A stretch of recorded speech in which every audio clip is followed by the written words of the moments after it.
Di Malaysia, tempat bercuti bertaraf dunia,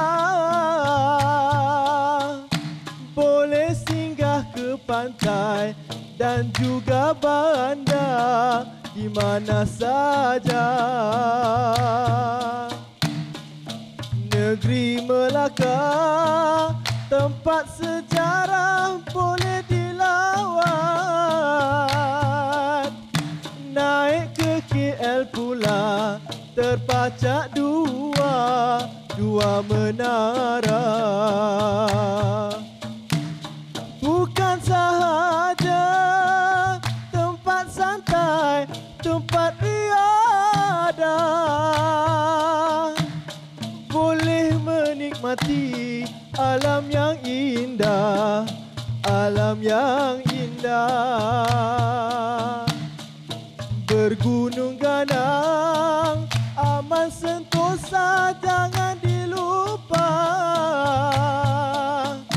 Banyak tempat menarik, bolehlah pergi dengan keluarga.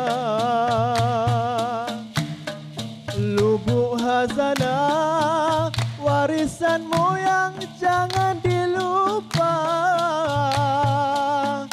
Cuti di Malaysia haruslah jadi pilihan semua.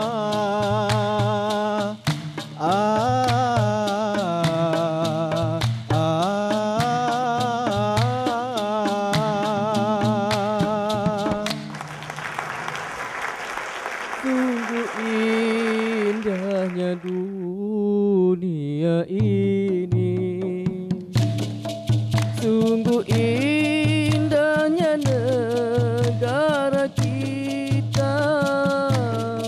Seni warisan budaya tercinta tak akan lupa sepanjang masa. Sungguh indahnya negara kita.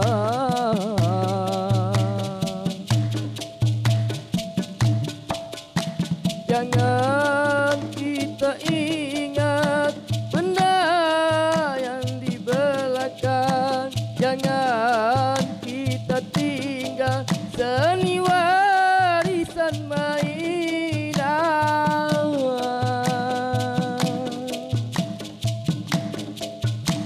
Ambil perhatian sebagai pendengar, janganlah kau tinggal pesananku di depan. Sebagai penutup semua, janganlah kau lupakan. Sungguh indahnya negara kita, sungguh maju seni warisannya. Hanya kau yang tahu, kita berserah saja kepada Maha Kuasa. Sungguh indahnya negara kita.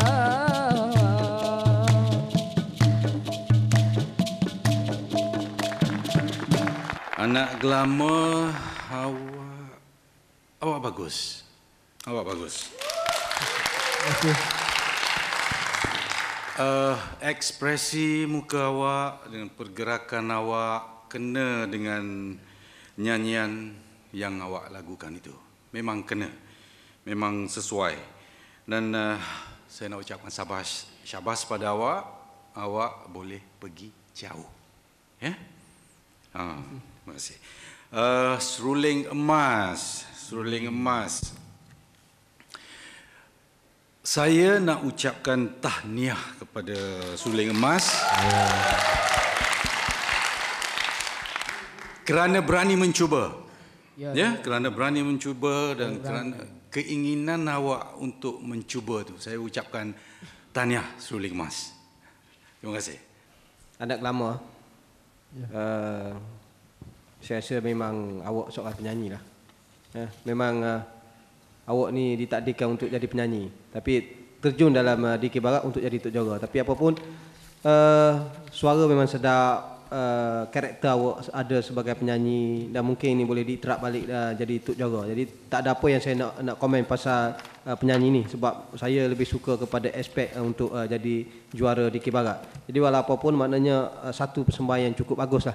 Okey, untuk Seruling Emas, Azhar, masa Ha nak letak lagu tu, sepatutnya key suara awak tu, key suara Ha tu, Ha boleh tinggi. Boleh. Tapi apabila nampak ada gangguan situ, key suara tu jadi rendah. Sepatutnya saya rasa Ha boleh buat lebih baik daripada tu lagi. Key suara Ha tu memang boleh bawa lagu ni, tapi ditakdirkan maknanya ini ada satu gangguan, tapi key tu jadi rendah. Jadi benda tu tidak sapa.